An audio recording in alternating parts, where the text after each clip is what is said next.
spending the morning with Maxine Manley. She is a great psychologist, overall great person, and someone I am grateful to call my friend. And we are at the beautiful Vula, I don't know if they call it a coffee shop. But, Vula Food Shack. Food Shack, at Blue Crane Restaurant in Pretoria. It's really a beautiful space to be. It is. I love the space. If you ever have free time, come here. Yeah.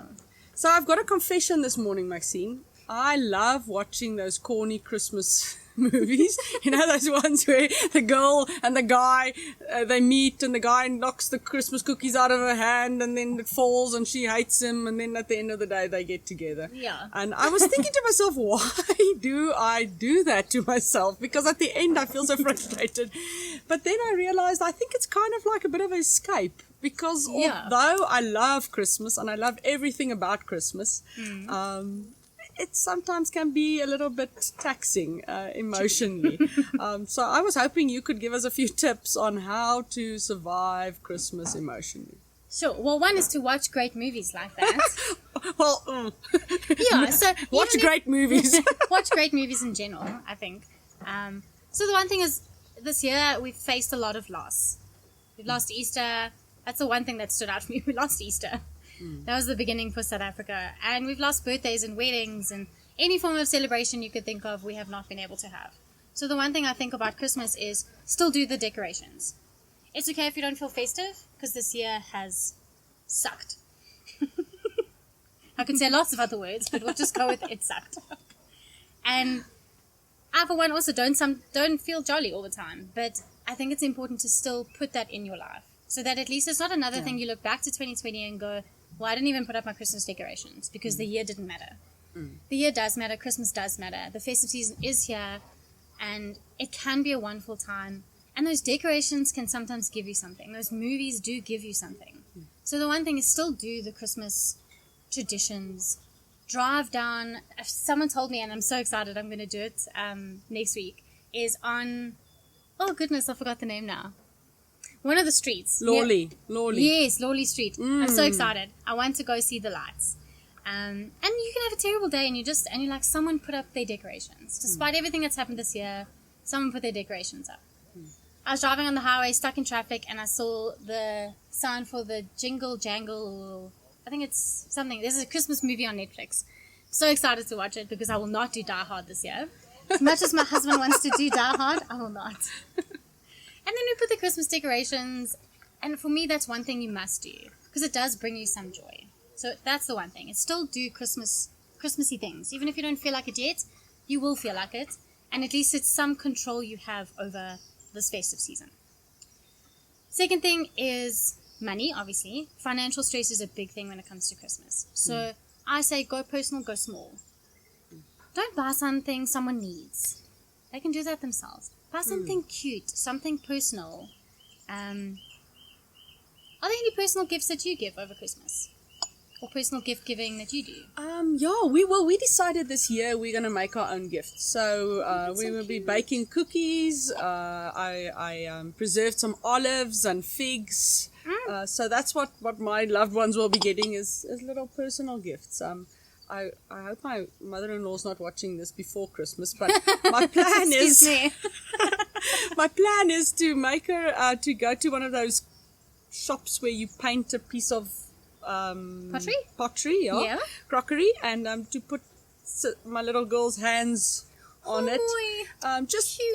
I think something personal. So that's the plan. And something like cost effective. One year I did funky socks. Now I love funky socks. So I think like a Christmas sock, and then I just put like a little soap, a little hand cream. You know, Clicks does that like 3-for-1 sort of special. Everyone knows. I put favorite chocolates in because everyone feels good when you remember something personal. Yeah. So like before the Christmas season, I'm like, what's your favorite chocolate these days? You know, and you sort of suss out, and then you make it cheap, you make it personal. So have a budget and stick to it. Yeah. And rather go personal, so you're connecting with people through gift giving, and not just I just want to shut you up and give you what you need. Then, in terms of the worst thing that Christmas can do, which is put pressure on you to be with family, do big Christmas lunches, and just all the general heavy expectations that Christmas has for you. For one, say no if you want to say no. If you know your capacity is low. So in psychology, we speak about like psychological energy or capacity or drive, or, there's sort of a lot of words to talk about your ability or your energy to give and your energy to be around people. And introverts will know this very well because they are like experts in managing that. People tire them. Yeah, people tire them because they're aware of the energy that they have. So during this Christmas season, be aware of the energy that you have and say no to things that are going to sap your energy. But, side note here, is if you say no and it causes more conflict. So take, for example, I'm going to say my dad because he's not going to watch this. And it's a good example. And it's a great example. Is my dad is a difficult human being. So if I say no to Christmas with him, I will never hear the end of it. But it takes a lot of energy to manage time with him. So I need to prep myself beforehand. So I'm doing something really fun that morning. I'm going to go for breakfast. I'm going to have some coffee. So I'm going to build my energy. I've set a time with him. I'm like, okay, I'll be there at 12. We will meet at this restaurant. So I've got something in my control. And we are going to not sleep over. And then, thankfully, there's a curfew. Thank you, Cyril, for giving us a reason to go home early from family we do not want to spend time with. We are leaving at a certain time. And then I've planned a spa day for me and my husband afterwards. Oh, that sounds good. I understand. I have now become aware, I've reflected on the fact that family can be incredibly difficult for me. So I need to make sure that if I say no, I'll never live it down. And I will feel guilt and I'll feel worry. And I'm like, you feel that tension. But if I say yes and I don't prepare well enough, I'm going to hate it. And it's going to be another hated Christmas, another exhausted Christmas that I look back and go, oh, why did I do that? So the biggest thing around managing those expectations is being aware of your energy and planning for it in advance. And if you know that something's going to drain it, have a reward afterwards. Like, it's rewarding. When I've successfully done an evening with my dad, I'm like, I did it. I don't have to do this again for another month. I'm good. So, and especially also, we decided we're not going to cook. Cooking just irritates us, and then there's the dishes, and then there's always the complaints about who cooked this, and why did you cook that, and this isn't cooked properly, and everyone's got all these yappers. We decided we're just going to go out. Yeah. Then we don't have to worry about anything. Okay? Don't have to worry about anything. It is a bit more expensive, so we opted for the more expensive, less hassle, but if you do it at home, it's a little bit more cost effective, but there can come that drama. Okay, now, as you know, I come from a family, or a big family, lots of steps and sides, and so the thing around Christmas is understanding that lots of people may want to see you. Now, with lockdown regulations and with COVID, you need to manage that well. You can't have a big family Christmas on one day. Have lots of little ones. Space it out. Okay? Which is emotionally also better, probably. Exactly. So I now know I have a Christmas on the 20th, I have a Christmas on the 21st, I have a Christmas on Christmas Eve, Christmas Day, and then on the 28th. Because I have a big family. And I'm not seeing them all at once. Because that, as me, I'm an extrovert, I can deal with it. My husband is an introvert. And I respect that. It's also respecting your partner and respecting what your partner may want. So one, learning to say no if you need to say no. They will get over it. Okay? Yeah. Sitting with yourself and going, how long will they really be angry at me for? Maybe it'll be a week, maybe it'll be a month. They'll get over it. Maybe you can send them a gift, bottle of something. They'll be fine. I'd say just say you're in contact with a COVID positive person, but I think that's a bit tricky. But if you don't feel like you can say no to family during Christmas time, or even no to friends, manage it well in terms of your emotional state, what you're willing to give, and also what you're willing to take. So also have a limit to how much you're going to drink, how much you're going to eat. You don't want to feel bloated, hungover, and heavy the next day. So again, build up the energy so that you can say, no, I don't need any more potatoes, Granny. I'm fine. No, please, I'd like to keep this wine. This wine is so wonderful. I want to make it last for a long time. Okay. So, finding ways and tactful ways to say no. Yeah. Tactful ways to manage those things that you end up regretting at the end of the day. Yeah. So managing expectations on the one side from family, but also managing your own expectations of yourself. Especially, yeah, if you expect yourself to be a jolly, happy, giving person over Christmas. And sometimes you're not going to be like that. Sometimes You can't. you can't be like Just that. can't This year's emotionally. been really hard. But, if it's an expectation, I want to be a good daughter. I don't want to end up regretting not spending Christmas. Yeah. Especially, I suppose COVID has brought us into perspective that people can die like this. Yeah. So I know a lot of people are saying, but I want to see these people because it might be the last time I ever see them. Yeah. Or we may go into heavy lockdown and then it's another 6 months before my grandkids see their grandmother or whatever the case is. So if you have your own expectations, to be aware of them, but aware of what you have the energy to do. Yeah. And add fun things to it. Goodness. This year has been tricky and hard. And I mean, even now it's raining and I wore a dress because I was like, I am going to feel springy.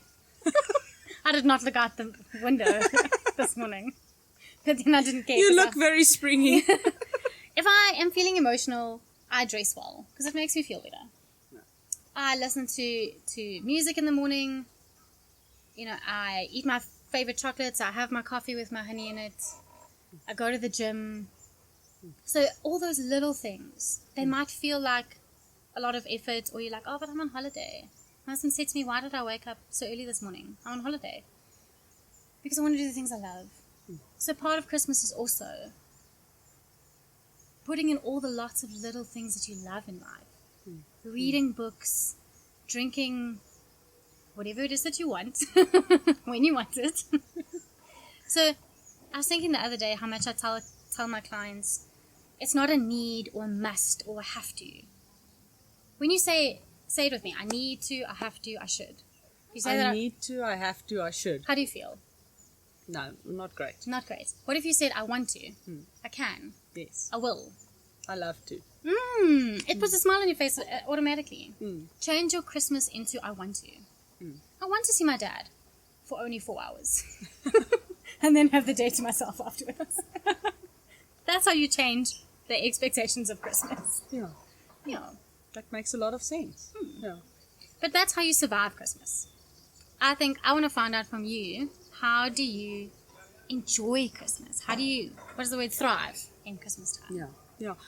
I think that's so important because I don't want to just go through life surviving. I want to thrive. I want to enjoy life. And I think there's a lot of little things we can do during the festive season to fill it with joy, to thrive. I think, like you said, do the things that you enjoy. Go for a walk. Read that book. Watch that movie. Come to this restaurant. Eat that treat. All in moderation, but I mean, do the things that you enjoy. I think it's really a great time to reflect on what's meaningful in your life, and then to fill your life with it. So if it is to spend time with loved ones, do it. If it's to spend time alone, do that. I think traditions are also so important. And Christmas time is really a time of traditions. And many families have a lot of traditions, and I think celebrate them if they are meaningful, if you want to. Otherwise, think of new traditions. Create new traditions that bring meaning in your life. My husband and I started one last year where on Christmas Eve we give each other books for Christmas. And we spend the evening at home with our pajamas and we read our books. So much. And it's so special. It's just so cozy and wonderful. And that we hope that this will be a tradition that our little girl learns to love, and it's part of her life. And when she's our age, that's just like how Christmas is. That is the tradition. I also think don't, in terms of the expectation thing, ask for help. I think so many times we have these expectations of ourselves that we have to be the perfect hostess, or we have to give this or do that, all on our own. And we don't need to. We can ask for help. So I think that's really important. Filling your festive season with laughter, I think it's so important, especially after the year we've had. Yes. So, yeah. And I think especially, thinking about asking for help. You don't have to cook all the food yourself. Yeah. let Auntie Betsy do vegetables, let Uncle Pete do the meat. Yeah. You know, let all the kids be waiters, and okay, they might just drop things, so maybe that's not a good idea. But, you know, ask for help. Yeah. And especially if you're struggling. You know, just this morning, I really wanted to see a friend before she went on a bus home. So at 6 o'clock this morning, we met at Seattle Coffee because I had to see her because she brings me so much joy. And she's someone who has supported me so much this year that when I need her, I always just give her a call and I'm like, dude, this is like stressing me out or this is worrying me. And she does the same to me. Yeah. And that has got me through a lot. Yeah. So reaching for those support systems. I was just going to say, I think you have to have someone to speak to talk to, share your emotions. And if it's not in person, then like I think we said on the the phone. previous time, on the phone, a video chat, Yes. whatever. But have a safe space as well, just to say, they're driving me crazy. Yeah. I know all parents sort of not shun me, but are just like, this is never going to happen when you have children. I love the bathroom. And it sounds like a terrible thing. But if I get overwhelmed at a party, I go to the bathroom. Even if I don't need the loo, I just sit there and just like... I go through like Instagram, nature pictures, read comics. I'm just like... Just need to like recuperate sometimes. And you just need to sometimes just express your emotions. I had a bit of a like scream in the car, I think a couple of days ago. I was just so frustrated. And I was alone, so no one was going to hear me. But if you have emotions, express them. Something you said about the meaning making. Are there any rituals that you... Okay, so apart from the reading of the books, like on Christmas Day, like Christmas hats, Christmas crackers, you know, brandy over the cake and lighting it up. Yeah. I love traditional Christmas. I love it. I love it. Everything about it. I love setting the table, having a beautiful table. Do you have like Christmas crockery that only comes out during Christmas? No. Unfortunately, I'm not that person. Some people have like all these like Christmas teddy bears that sit in a box, and on Christmas Day they come out. No, I don't have that. Maybe it's just my mother. But I have a little wooden nativity scene that I put out. I love Christmas crackers. They are ecological disaster, but I love them. And luckily, you do get nice, more eco-friendly ones. But I love it. I love wearing the hats. I love reading the jokes. Yes, we were talking about that the other day. Read the jokes, guys. Read the jokes. It eases tension. If there's ever tension, they're like, oh, let's do Christmas crackers. And then everyone looks silly with the hats on, and then you read a corny joke. Yeah. And you've forgotten them because it's been a year since you've read them. Yeah, because they're always the same. They're always the same. And I think you fill it with what you want to. I think it's always a great thing if you want to sit around the table and just say what you're thankful for the year. Yes. Or what you appreciate about a certain person. I think fill it with meaningful things. Yeah. So it's not just an empty holiday that we must or have to do. Yeah. But something that is meaningful, that brings people closer. And that you can manage. Love. That you can manage. I was thinking, you know, we're quite worried about, you know, this whole COVID and so many people getting more infected. My uncle that was supposed to set up Christmas this year has now COVID. So he won't be able to because he's got to isolate. And Christmas is next week. Yeah. I mean, heavens. So we've decided that the few of us that have been very, very careful and are going to continue being careful, we will have a massive screen in which we can zoom them into our Christmas lunch. Aww. So they will cook for them on their side. We will cook for us on our side. We will likely order pizza because me and my aunt do not cook. And that's okay. And that's okay. Because, you know, Debonairs must make money on Christmas Day too. That Uber guy, you know. I'm joking. But zoom people in. My brother's in the UK, so we have learned. He'll just put us a laptop on the table and we will watch them for like a good hour. I know it kills bandwidth, but it's so lovely to just watch my nieces and nephews. And it actually just makes me emotional thinking about it. I watched them yesterday and they were busy drawing us Christmas cards. I know they can't send it because of posts from UK to here. But it was just so sweet, you know. I met her once when she was 2 months old at my wedding. And I've never seen her since then. Oh. But she knows me because I'm the girl on the TV. The lady in the TV. The lady in the TV. But that connects you. So even though there's lockdown, even though people are scared, and you're going to sanitize every 5 minutes, and your nails are going to die, you can still connect with people. Yeah. So don't give up on Christmas. That is like my big thing. Just don't give up on Christmas. Like, please. I think that's it. Yeah. Don't give up on Christmas. And your mental health. Don't give up on your mental health. Don't lie in bed and like myth on the couch watching Netflix. Please. Reach out. Go somewhere beautiful with nature and green spaces and blue spaces and call a friend. So do get up and enjoy your Christmas. I'm happy Thanks, with Maxine. That. Merry Christmas.